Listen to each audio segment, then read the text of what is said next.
Setiap yang hidup pasti akan menjumpai kematian. Setiap ada pertemuan tentu adanya perpisahan. Hal ini merupakan sebuah kepastian dalam hidup yang akan dialami setiap orang. Salah satunya adalah kematian yang menghampiri sekelompok remaja yang berasal dari pesantren Mahesa Gurung. Mereka mengalami tragedi saat mendaki Gunung Salak melalui jalur Sukamantri pada tahun 2001. Kisah ini memang terjadi 21 tahun yang lalu.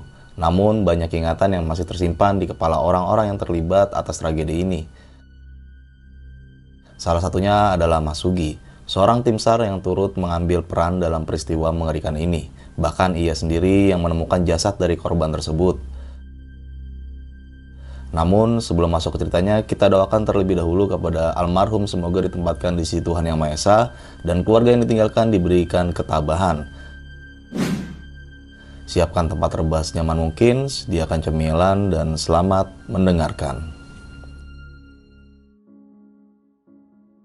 Oke, kali ini gue kedatangan narasumber nih, yang mungkin teman-teman semua udah nggak asing nih. Narasumber gue kali ini pernah menceritakan beberapa pengalaman pendakiannya nih waktu di Gunung Salak dan Gunung Slamet pada saat itu. Dan ceritanya ini yang nggak jauh-jauh tentang mengevakuasi beberapa pendaki ya, atau nge-rescue lah ya Om ya. Iya. Nah, kali ini Om Sugi ini ingin menceritakan kembali pengalamannya waktu di Gunung Salak ya Om. Iya, iya. Nah, itu di tahun berapa Om? Tahun 2001 awal. 2001 awal. Iya.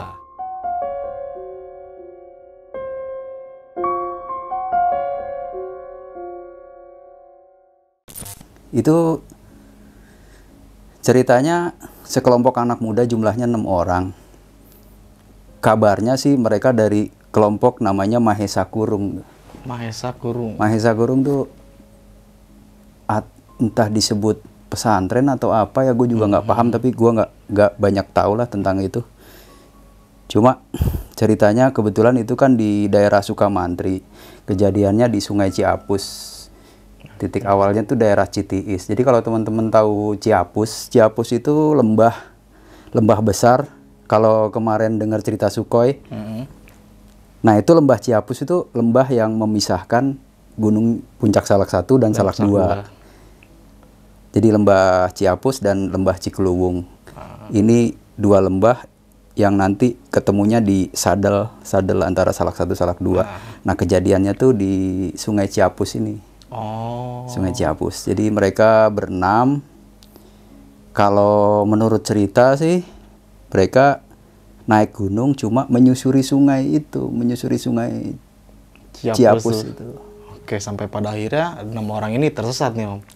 Ya, sampai tersesat sih enggak sebetulnya, karena mereka mengikuti sungai. Kalau disebut tersesat kan hilang gitu. Trouble, mengalami masalah lah di hulu Sungai Ciapus ini. Nah, kira-kira ya itulah yang mau saya ceritakan gitu. Kebetulan itu saya terlibat langsung dan sampai evakuasi terakhir pun saya masih menyaksikan. Oke, mungkin kita nggak usah berlama waktu lagi, dan bagi teman-teman semua yang penasaran mungkin sama ceritanya, lu simak cerita ini sampai habis, karena di situ banyak banget pelajaran-pelajaran yang nanti bisa kita dapatkan nih. Bagi kalian semua, jangan lupa nih lu subscribe, like, comment, and share, dan jangan lupa juga nyalain lonceng notifikasinya supaya kalian tidak tertinggal video-video terbaru dari besok pagi. Mungkin kita nggak usah berlama waktu lagi, kita langsung aja masuk ke ceritanya.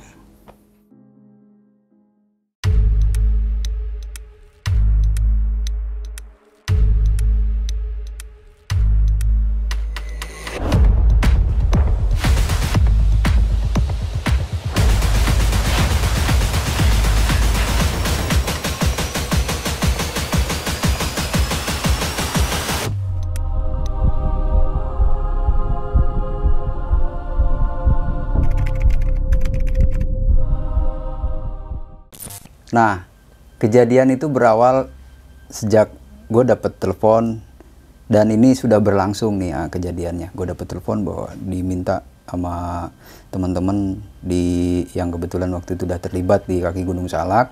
Dia telepon ke sekretariat, dulu belum ada HP lah, belum ada, boro-boro HP Android juga belum ada.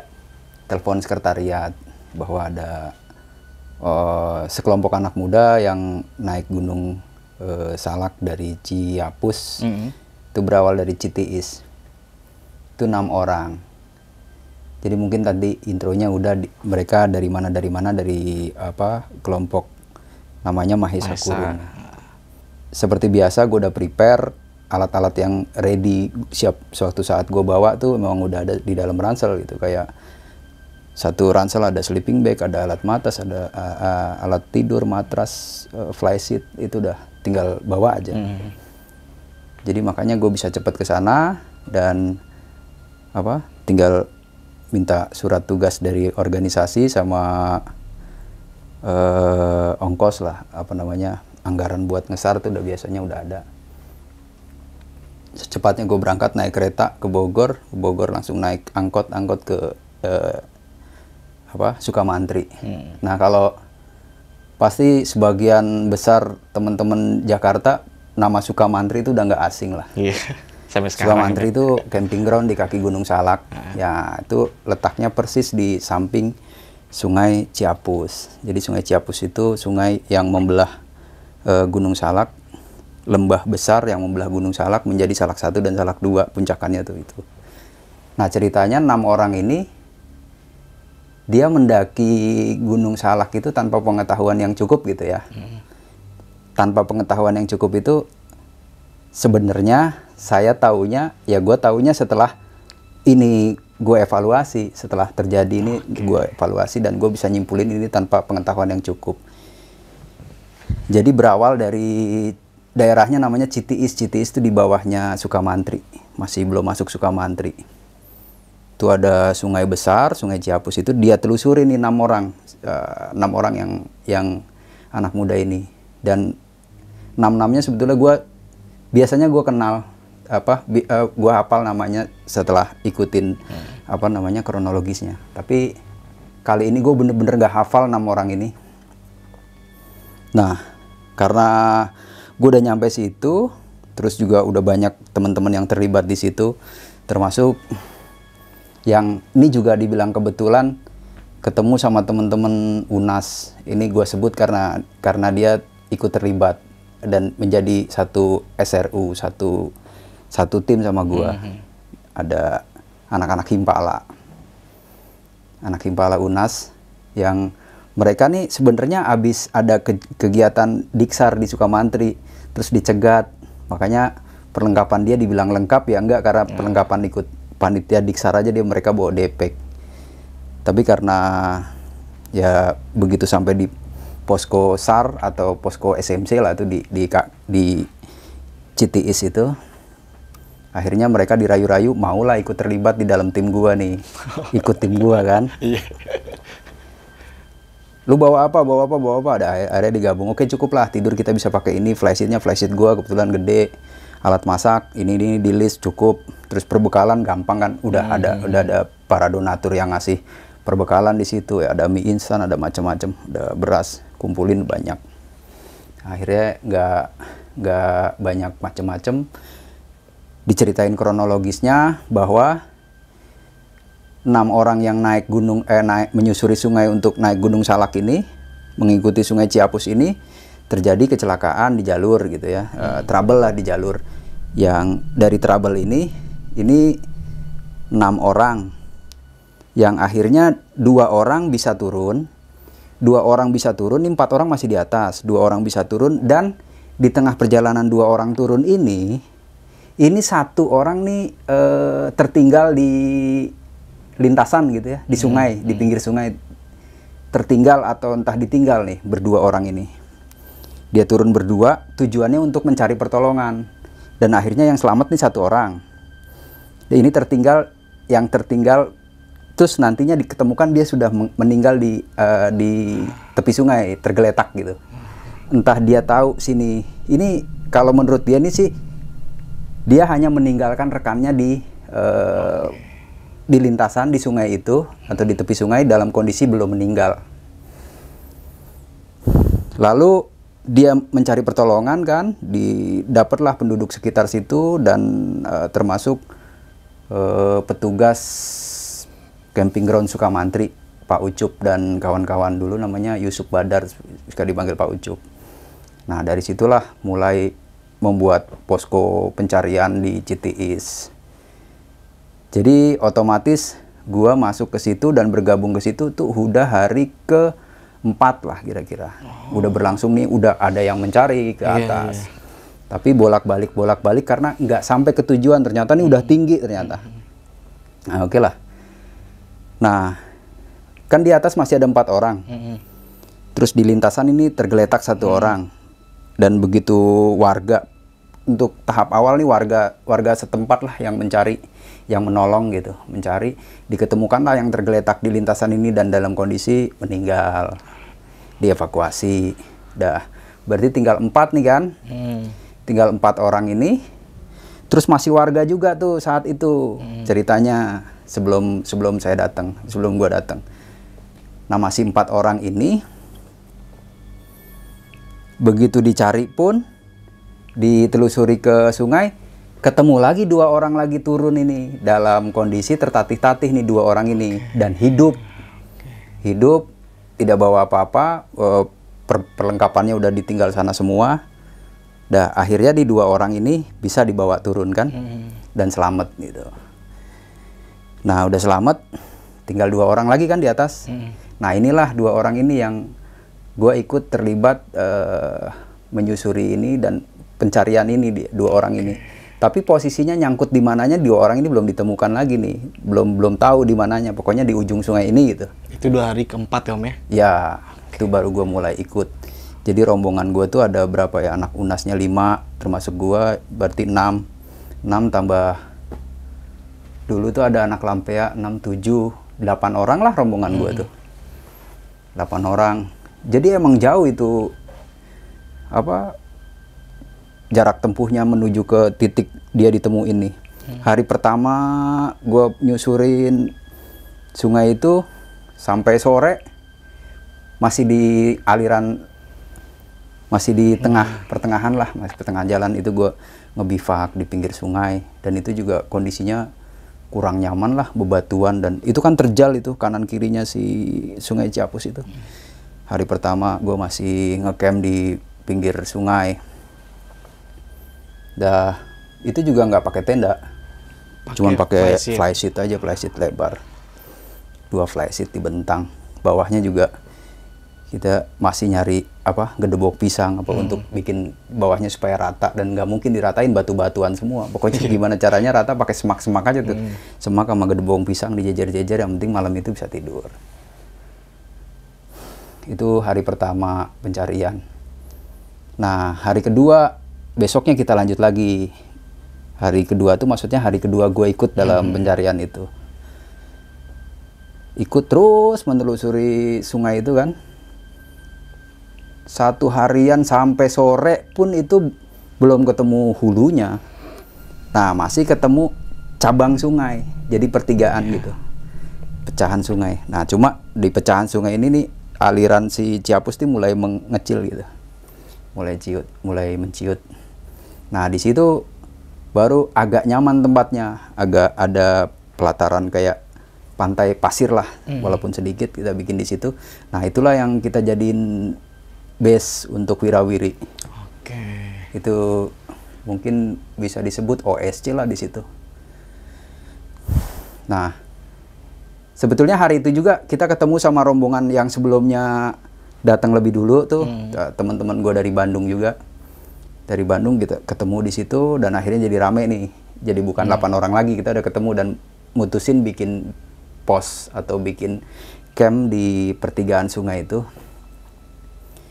Ada yang nanti pecahnya tuh sungai ke kanan dan kiri gitu, pecah 2. Nah, sebetulnya dari pecahan 2 sungai ini kita bikin pos di sini. Mungkin gue bisa nyebut itu pos OSC lah, pos untuk komunikasi antara nanti SRU yang ke atas dan pos SMC gitu ya. SMC itu pos pencarian di bawah. Nah, kita sepakati jadi hari kedua tuh bermalam di situ, bikin base di situ. Lumayan udah rame nih, asik lah, ngumpul-ngumpul, masih bisa bikin api unggun segala macem dan suasananya juga rame. Di hari kedua ini baru tuh udah mulai ketemu jejak, ketemu ceceran dia tuh di pinggir kali. Di pinggir kali ada celana jeans tapi potongan celana jeans 2 tuh. Jadi kayak dipotong gitu. Iya, memang dipotong. Oh. Gue nggak tahu pakai pisau atau pakai gunting. Dia potong, dia taruh di batu, tumbuk 2 gitu. Di potongan celana jeans juga udah ada udah ada botol gepeng lah. Oke. Lu simpulin sendiri tuh botol Yeah. gepeng. Istilah orang dulu kan, wah ini botol gepeng. Nah, jadi gue ini agak negatif, wah ini anak-anak muda lah biasa naik gunungnya seperti ini. Ya udah, dapat temuan itu tuh kita makin semangat kan. Oh udah positif, udah dia ini yang 2 orang ini memang terjadi di situ gitu. Nah, kita lanjut ke hari pertama, hari kedua. Hari pertama tadi di pinggir kali ngacampnya, hari kedua di pertigaan sungai, di pinggir kali juga sih, yang kita jadiin base buat gua sebut OSC atau On Skin Commander atau pos kedua setelah pos SMC. Nah, ini nanti fungsinya buat komunikasi antara pencari di atas tim SRU ke bawah. Relay komunikasi. Dan waktu itu juga emang ya gue bilang brengsek ya. Gue pikir mentang-mentang gue anak muda dibekelin di dalam ini gue buat alat komunikasi, baterai kering itu ada itu 5 kilo baterai kering.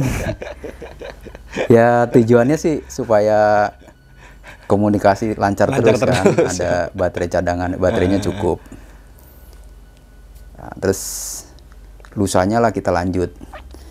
Nah, antara 2 sungai ini satu sungai yang kanan yang kita telusurin. Karena jejaknya lebih mengarah yang ke kanan. Terus sampai ini ujung sungai ini habis. Sampai hulu sungai ini habis gitu. Udah nggak sungai lagi, udah hutan. Jadi sampai hulunya Ciapus tuh. Mungkin hulu Ciapus itu yang sekarang nih, kalau kejadian kemarin Sukhoi, disitulah terjadinya Sukhoi itu di situ sebetulnya. Jadi kalau cerita Sukhoi dengan sungai ini sama sebenarnya dari situ juga. Nah dari situ sampai ujung sungainya habis nih, hulu sungai ini habis. Nah nggak ada airnya lagi. Lalu kita sepakat terus naik ke punggungan kiri gitu ya. Kiri terus sampai dapat di punggungan, barulah ketemu lagi tuh ceceran. Ketemu benda lagi, gitar. Makanya ini agak seru ceritanya. Jadi ini mungkin gue nyebutnya ini yang naik gunung tuh rempakem lah ya. Remaja pencinta camping. Cuman mereka tuh tergerak, mungkin ayolah kita naik gunung kali begitu ya. Kita tusuin aja nih. Makanya jarang-jarang kan pendaki bawa gitar. Uniknya di situ. Dan gitar itu begitu ada yang iseng, jerak udah nggak ada jreng nggak ada lagi jerak. Basah itu udah pada tekelet juga ininya. Dari gitar itu ya udah makin semangat ini, ditelusurin. Nah kan masih 2 orang nih di atas ini. Ketemulah belum nyampe ketemulah 1 orang itu. 1 orang dalam kondisi mau turun gitu. Nah udah positif lah. Loh kamu sendiri? Dia ketemu dalam kondisi hidup yang 1. Barulah ditolong yang 1 ini, diurusin segala macam terus lewat bawah. Udah nggak banyak cerita karena dia juga udah lelah. Sebenarnya nungguin temen yang 1 itu yang di atas, dan 1 ini ditinggal sama dia nih dalam kondisi udah meninggal gitu. Udah meninggal tapi ditaruh di situ bukan awalnya mungkin kata dia udah agak ngigo gitu ya, terus diikat pakai bukan webbing lah, mereka nggak bawa webbing, entah tali apa gitu, iniin di dekat pohon besar yang tumbang di atas, pokoknya dia cerita begitu tuh. Nah begitu 1 orang ini ketemu udah dibawa turun gitu, ada yang ngurusin turun lah tuh, teman-teman sebagian ngurusin turun. Nah kita masih lanjut itu, udah menjelang siang, sore, sampai selesai makan siang masih lanjut, sampai ketemu si survivor yang terakhir nih, si korban terakhir yang udah dalam kondisi meninggal. Nah, meninggalnya ini juga hipotermi lah kayaknya. Jadi begitu kita simpulkan semua cerita itu, dan cerita yang menarik adalah, jadi begitu sampai di korban yang terakhir ini yang kita temuin, dia diikat sama temennya di situ dalam kondisi udah meninggal, itu tuh sebelahnya tebing. Jadi tebing ini sebenarnya hulu sungai yang kiri. Yang kita tadi telusurin kan yang kanan. Nah, ini yang kiri. Dan itulah awal kejadiannya itu di situ. 2 orang yang tadi selamat itu, yang itu ternyata dia yang jatuh duluan, dan itu tinggi, itu 50 meter lebih, tapi semak belukar gitu, tebing bersemak lah. Kenapa 50 meter lebih? Itu nanti ada pada saat evakuasi. Dia dievakuasi ke situ dengan satu roll tali 50 meter itu nggak nyampe, masih gantung lah sekitar. Jadi itu kesimpulannya 50 meter lebih itu gue simpulinnya dari ukuran itu. Nah, di situ begitu ngelihat si korban udah ketemu dan dalam kondisi meninggal, kita kan nggak bisa evakuasi sore itu juga. Dan kita sebenarnya tim yang awal itu sebenarnya tim searching. Jadi kalau di SAR itu ada tim search and rescue gitu. Nah, gue anggaplah tim pertama ini tim searching. Jadi tim searching itu nggak dibekali dengan perlengkapan untuk evakuasi. Gitu. Setelah ketemu baru evakuasi. Turunlah kita semua nih, balik lagi ke base tadi tuh di pertigaan sungai, mengatur siasat untuk besok. Nah, ini yang agak susah nih. Nah, sambil menunggu siasat untuk besok, datang lagi tuh tim bantuan, tim evakuasi. Ya sebenarnya tim search juga sih, tim SAR juga, yang kan belum tahu di posisinya diketemukan atau belum ya. Ini ketemulah di lokasi, langsung berkumpul semua di camp OSC tadi tuh. Nah, kebetulan itu dari teman-teman bener-bener ini dari Basarnas, dan ya waktu itu masih asik lah, masih solid. Udah pada senior juga tim Basarnasnya yang memang bener-bener seneng ke gunung, yang bener-bener mengerti gunung, evakuasi di gunung. Jadi banyak cerita, maksudnya, wah ini nanti kalau ketemu evakuasinya begini. Jadi ya saat itu sih sebetulnya kalau kita menganggap teman-teman Basarnas tuh dulu ya sebelum ini masih underestimate, wah begitu. Tapi ternyata kinerjanya juga keren gitu, emang bener-bener bagus lah. Dan dia yang turun tangan nantinya mengevakuasi itu, ngebungkus ke dalam kantong jenazah. Sebelum lanjut ke cerita, untuk kalian yang ingin menjadi narasumber di besok pagi dan mempunyai cerita horor dalam pendakian, kalian bisa kirim cerita kalian ke Instagram official besokpagi.idv atau melalui email besokpagi.ch@gmail.com. Kita susun skenario buat evakuasinya karena posisinya kan susah. Di atas, di punggungan, mau kita bawa balik lagi ke jalur yang kita telusurin itu juga susah. Nah, mau diturunin ke sini juga ini terjal banget nih. Kita diskusi lah tuh alatnya bagaimana dan lain-lain. Wah, sebenarnya malam itu setelah kita tahu kondisi si subjek ada di atas bagaimananya tuh kita bingung, karena memang kita belum ngebekal alat-alat perlengkapan SRT atau alat untuk evakuasi ya, alat-alat tebing yang tali dan segala macam tuh. Dan kita komunikasi ke SMC, kondisinya udah ditemukan dalam kondisi bla bla bla bla, udah kita ceritain. Yang akhirnya dan alhamdulillahnya tuh di bawah ternyata udah ada rombongan dari Skyger. Skyger itu satu komunitas atau ini ya, yang sekarang di sana ada dulu teman-temannya si Kang Teddy X Diana. Nah, itu mereka lah yang akhirnya mengevakuasi, itu asli keren evakuasinya. Jadi ceritanya setelah kita laporan dan sebagainya, kondisinya survivor dalam keadaan sudah almarhum. Nah, makanya besoknya rame tuh yang bergabung, termasuk teman-teman dari Skyger dengan skill tali temalinya lah, SRT-nya wah jago lah saat itu. Mungkin gue bisa nyimpulin kalau nggak ada mereka evakuasinya memang ampun dah, setengah mati. Itu pun juga susah. Setelah bergabung semua, paginya tuh kita mulai evakuasi. Jadi ada yang berangkat lebih dulu, bawa perlengkapan seadanya, harness, webbing, pokoknya seada-ada perlengkapan itu kita bawa dulu. Dan sambil menunggu dropping alat bantuan, gue termasuk stay di pos OSC tuh. Begitu mau udah alat-alat udah datang, termasuk tim teman-teman dari Skyger datang, kita dropping ke atas tuh. Jadi di atas masih bikin camp lagi, camp sementara lah, shelter dari flysheet untuk strategi evakuasinya bagaimana. Itu gua termasuk dapat jatah ngedrop tali 1 roll berdua sama temen.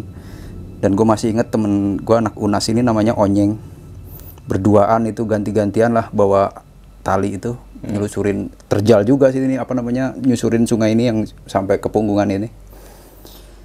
Dan itu mendadak hujan, sederes-deresnya hujan, sampai aliran sungai itu yang airnya kecil banget, banjir deres. Dan gue itu udah berdoa-doa itu wah ini dalam kondisi kuyup, kehujanan, cuman berteduh di bawah pohon pohon tapi yang ada kadakanya tuh. Kadaka tuh pohon yang suka nempel di batang pohon besar kayak gitu. Jadi di pinggir tuh, kebetulan di pinggir sungainya ada batu besar dan deket pohon itu ada kadaka. Wah ini aman gak aman lah. Tungguin terus dan deres banget. Jadi banjir bandang itu. Sampai ini hujan mulai berhenti pun masih deres. Dan akhirnya sampai sore tuh gue nungguin ada 2 jam itu hujan. Wah gue pikir, tapi memang pakai raincoat ya.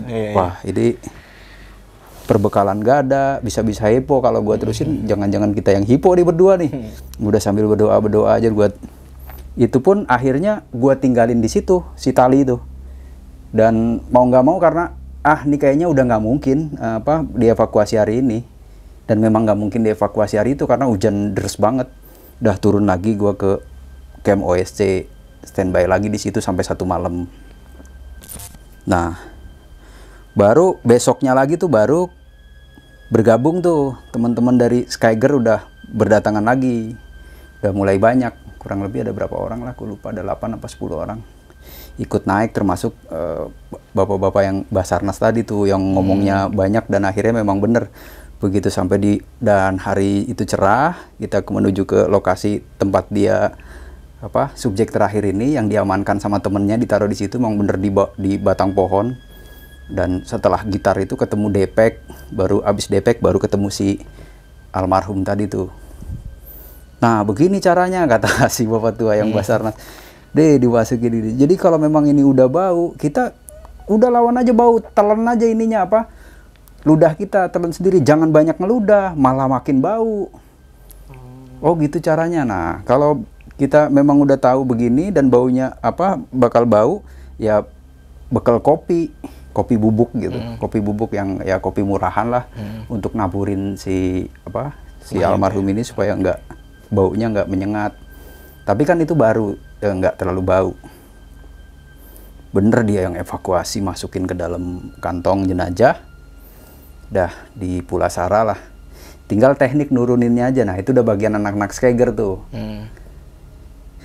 Jadi mungkin tekniknya namanya howling atau Tirolian ya, gue lupa juga.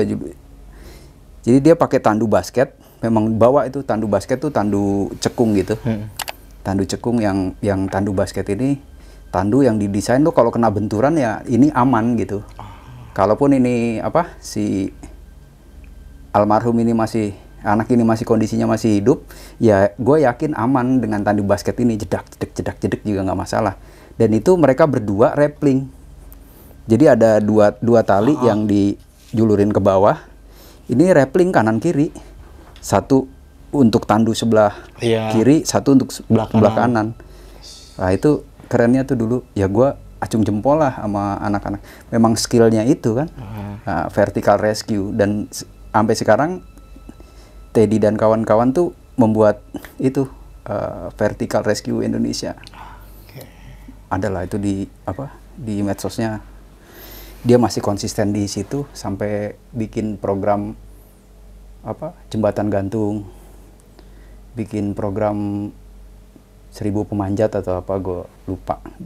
Jadi Teddy dan kawan-kawan tuh masih konsisten di bidang itu gitu.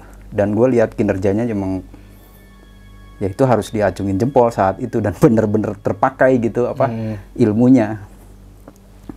Dan terakhir si almarhum ini udah diturunkan, berhasil turunkan di bawah, baru kita tuh semua yang ada di atas itu rappelling. Yeah. Dan gue juga termasuk ikut rappelling waktu itu pakai brake bar lah. Jadi nggak pakai figure eight, coba pakai karabiner. Dan gue nggak tahu itu, alhamdulillah gue masih bisa ngontrol. Pak gue mau turun, ini ternyata lepas brake barnya tuh. Gue bilang ini gimana ini? Ditarik lagi terus dibenerin, waduh ini nyaris kata dia. Nah, akhirnya ikut turun lah gue rappelling. Nanti ini yang clean mereka tuh ada. Begitu gue nyampe bawah, nah itu baru gue tahu kesimpulannya itu kenapa tebing ini 50 meter lebih tingginya. Karena tali yang buat rappelling ini, tali statik ini kan ukurannya 50 meter. Diambil buat simpul dan segala macam kan berarti berkurang kan. Nah begitu nyampe di dasar jurang ini, di tempat si anak ini jatuh dua yang tadi itu tali itu nggak nyampe ke dasar, kira-kira ada 2-3 meter lah, kurang dikit gitu. Jadi gue begitu nyampe bawah ya loncat gitu. Nah ini ajaib yang anak dua ini yang jatuh dari tebing ini. Dan itu yang tadi di awal gue cerita, itu anak begitu turun berdua mencari pertolongan, yang satu meninggal di lintasan, yang satu sempat selamat kan dan mencari pertolongan. Ini emang udah babak belur kali itu anak jatuh dari tebing setinggi itu kan. Tapi tebingnya tuh nggak tebing blank begitu, mungkin banyak semak yang masih dia pakai. Cuman ya ajaibnya ya itu nggak mati gitu, nggak mati dek langsung di situ. Nah di bawah itu, di tempat dia jatuh itu kan ada panci sebesar panci gede lah, panci dandang gede tuh, dandang gede yang kira-kira kalau masak cukup untuk 20 orang kali, kalau nasinya 20 piring kali ya. Ini orang bener-bener gue pikir apa ya, tadi rempakem tadi, remaja pencinta camping ya. Kalau kita kan misting gitu kan, panci-panci kecil, ini panci gede. Di situ baru gue bisa menyimpulkan tuh, oh, ini tadinya mau camping-camping mungkin ya, cuma mau, kalau bahasa Sundanya botram lah, mungkin mau masak-masak di kali, tapi ya iseng gitu, gara-gara botol gepeng jadi naik ke atas. Nah disitulah tuh pelajaran banyak yang gue dapet dari evakuasinya, yang banget gue lihat teknik evakuasinya tuh keren ya itu. Terus kan sepanjang sungai itu batuannya gede-gede banget. Bayangin kalau untuk tandu terus bawa pakai tandu itu kan kapan kelarnya kan. Nah disitulah bikin teknik-teknik tirolian. Jadi dari antara bikin angkor dari pohon di atas nih ke pohon di bawah gitu. Nanti si tandu ini digantung pakai pulai, diluncurin ke bawah terus aja begitu. Dan termasuk ada satu air terjun, kalau itu kita lewatin lewat samping. Ini kan ketat tipis banget kalau kita lewat samping bawa tandu itu. Nah itu mau nggak mau kan diluncurkan juga pakai tirolian. Nah itu sehingga itu bisa cepet. Jadi dan itu pun nggak bisa sehari full untuk evakuasi sampai bawah. Itu 2 hari. Dan itu sempet diinepin jadi setelah dari tempat rappelling itu turun sampai bawah dievakuasi kan, itu pertigaan sungai kan. Yang tadi kita naik dari atas, ini timbulnya dari kanan, ini sungainya kan yang kiri munculnya dari sini. Nah ketemu di pos OSC itu, ini udah menjelang, udah sore dan nggak dilanjut gitu. Ini nggak dilanjut dievakuasi, besoknya lagi dievakuasi. Dan bayangin sore itu sampai malam itu almarhum masih di situ kan, di tandu itu. Terus kita di bivak itu, di bivak pinggir kali, walaupun kita rame juga kan parno itu. Udah hari itu sore itu udah nggak bisa bercanda-bercanda lagi, udah paling cuman masak, bikin api unggun, udah ngopi-ngopi, yang buru-buru pengen tidur cepet gitu, supaya dia evakuasinya ya supaya malam itu nggak bolak-balik ngeliatin almarhum yang di yang di tandu itu kan belum nggak mungkin lah diturunin malam itu. Suasana bebatuannya apa, kondisi lintasan bebatuannya itu kan terjal-terjal apa, tajam-tajam. Nggak bisa lah kita tandu biasa gitu, nggak. Itu harus pakai teknik. Tempat-tempat yang obstacle-nya tinggi itu pakai teknik itu, diluncurin. Nah itu yang gue sempet sampai itu gue bikin tulisan. Jadi bukan searchingnya yang susah. Jadi gue kasih judul evakuasi yang melelahkan gitu. Karena memang susah banget, butuh teknik itu. Iya. Kalau nggak pakai teknik itu ya mungkin kita bisa Berhari-hari bawa itu turun bisa lebih dari 2 hari.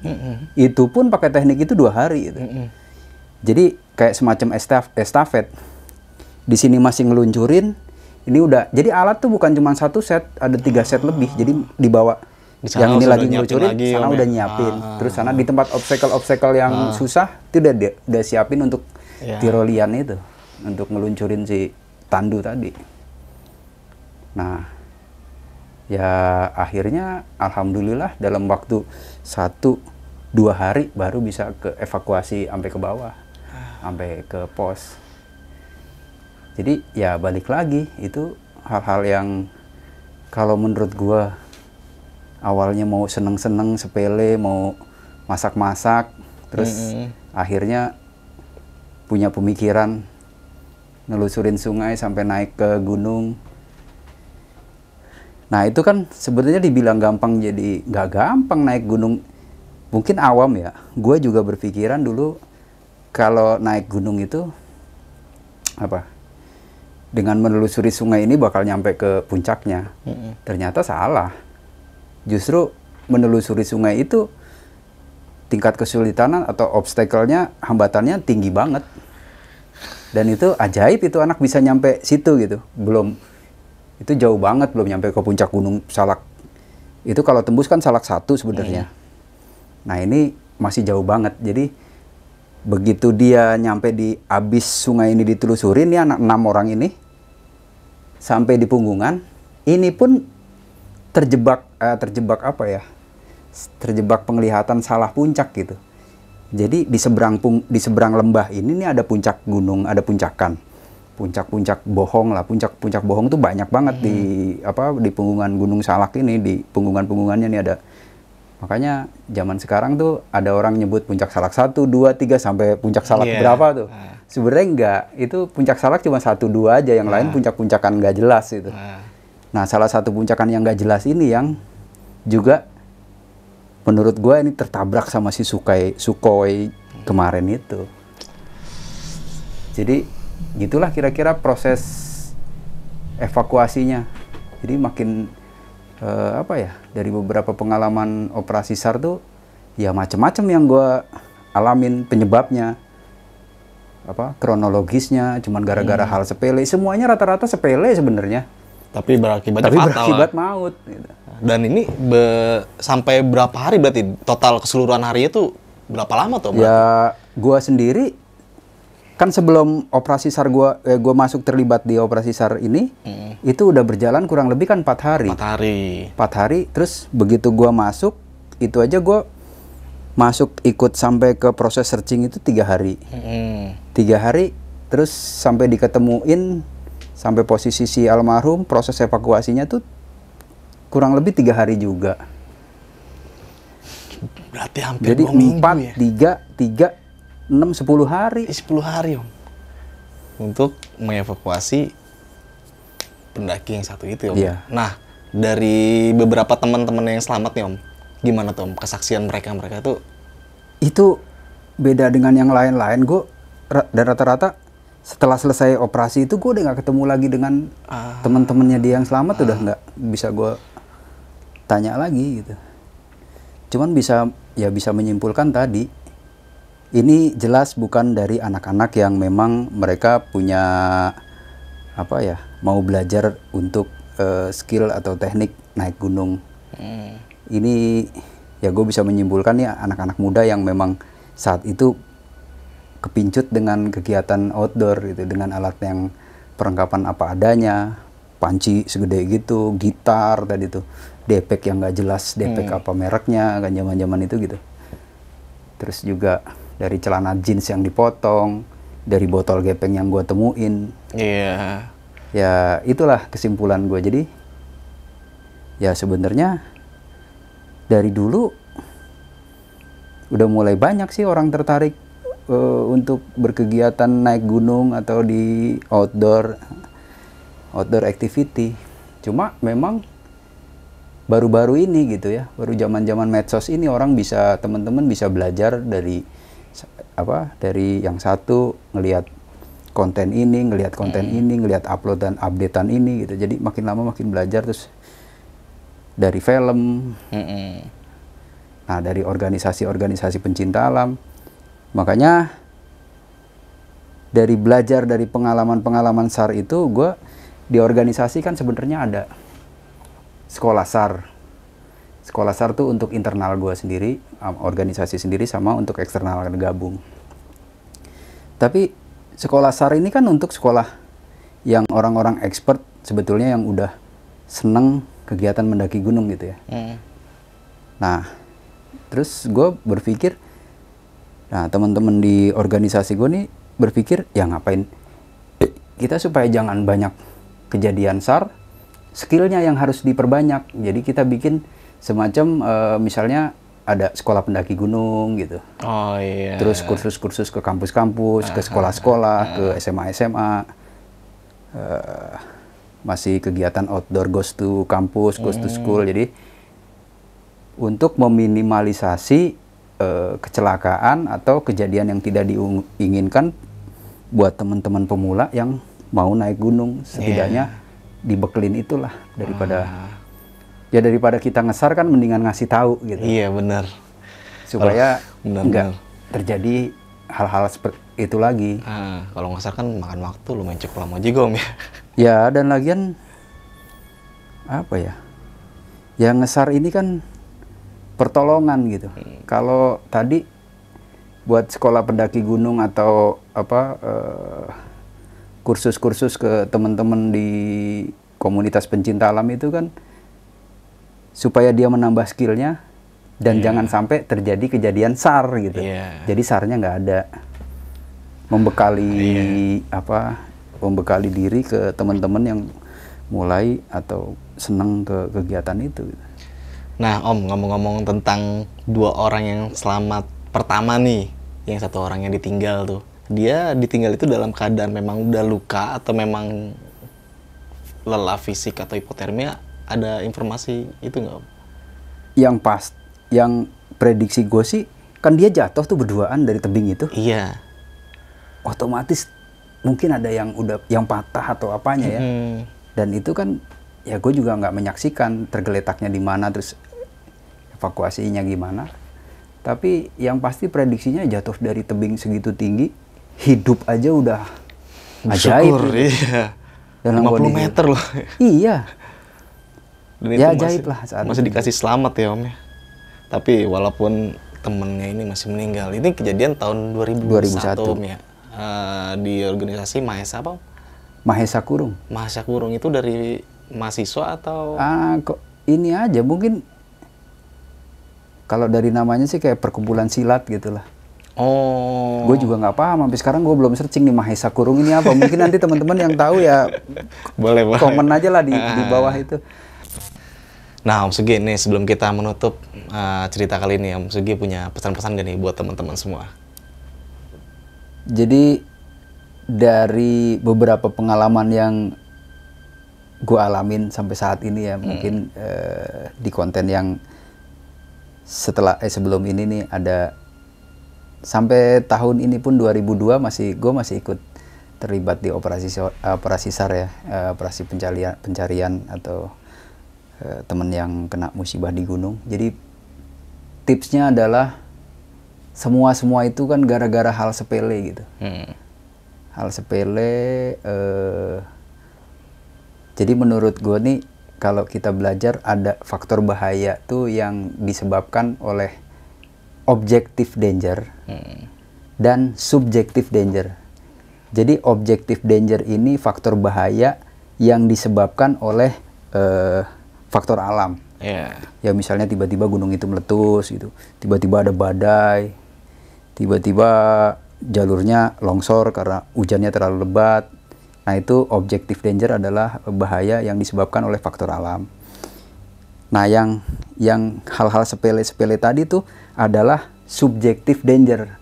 Hal-hal yang hal bahaya yang terjadi karena keteledoran atau kecuekan kita. Jadi misalnya kita mau naik gunung nggak pakai sepatu trekking atau pakai sendal jepit, ya bener sih bisa, tapi kan ini faktor celakanya lebih tinggi. Terus udah tahu kita mau naik gunung musim hujan, nggak bawa raincoat, akhirnya kehujanan, kedinginan, hipotermi gitu. Terus misalnya makanannya cuek, artinya nggak memenuhi kalori yang benar, yang akhirnya kita sakit. Padahal itu kan bisa diantisipasi dengan makanan. Sebenarnya ke gunung tuh pengen asik-asik aja gitu kan. Pengen makan yang nikmat, pengen makan yang lebih, mungkin makanannya sama, tapi karena kita nikmatin di gunung ya lebih nikmat gitu. Kopinya mungkin kopinya sama, kopinya begitu-gitu aja kan. Tapi karena nikmatinnya di gunung beda. Nah, itu kan subjektif. Jadi sesuatu yang bisa kita prepare, kita persiapkan sehingga terjadi kenikmatan, bukan menjadi sumber bencana. Nah, kalau terjadi sumber bencana kan ini namanya subjective danger, bahaya yang sebenarnya terjadi karena keteledoran kita tidak mempersiapkan itu gitu, atau kecuekan si penggiatnya itu. Nah, tipsnya begitu. Jadi sesederhana apapun kegiatan di alam terbuka, mendaki gunung kah itu, mau ngarungin jeram kah itu, mau manjat tebing kah, hanya sekedar rekreasi kah, jangan pernah abai, jangan pernah lalai untuk prepare lah. Prepare. Jadi sehingga yang didapat itu bener-bener kenikmatan. Ya bener kita mau tetap eksis dengan update atau bikin konten atau apa, faktornya tuh jangan sampai lalai persiapannya. Jangan sampai konten kita nanti dibully orang gitu. Bener. Woi itu mau manjat kok nggak pakai helm, woi itu mau naik gunung kok nggak pakai sepatu, oh itu kok mau udah tahu hujan nggak bawa jas hujan, nggak bawa raincoat gitu. Jadi munculnya bulian, bukannya konten, sehingga konten itu maunya orang tuh ya kan? Iya, bikin orang irinya dalam hal keren, jadi ngebully kan, jadi balik, ujung-ujungnya di delete lagi, tapi udah terlanjur dibully. Ya gitulah tips-tipsnya. Oke nih, Om Sugi, terima kasih banyak ya Om ya, udah mau berbagi cerita nih. Sekali lagi gue mau ngucapin terima kasih banyak banget buat Om Sugi. Dari gue Indra mungkin itu aja ya, kurang lebihnya gue mohon maaf karena nih udah lumayan cukup malam juga waktunya. Kita pamit undur diri. Saksikan video-video berikutnya dari besok pagi. Wassalamualaikum warahmatullahi wabarakatuh.